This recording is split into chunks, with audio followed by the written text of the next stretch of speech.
सर्वत्र विद्यते भगवान सब जगार अच्छे कौ जगार नहांती बोली कही हबनी कहीं सब जगार अच्छे आम कहे मठ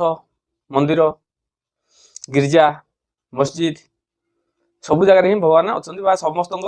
हृदय अच्छे सब जगार मठ मंदिर गिरिजा मस्जिद ये सब कराई केवल भक्ति आसवा जमी आमर गोटे विद्यालय कराई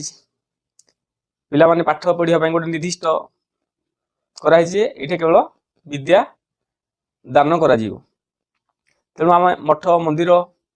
ये केवल भक्ति भावना आसवाई कराई ये भक्ति भावनार प्रथम सोपान भगवान सब जगह अच्छे कहीं आमर भगवान हेले अव्यक्त अनादि अलेख निरंजन तेणु से प्रत्येक घट घटरे से पूरी रही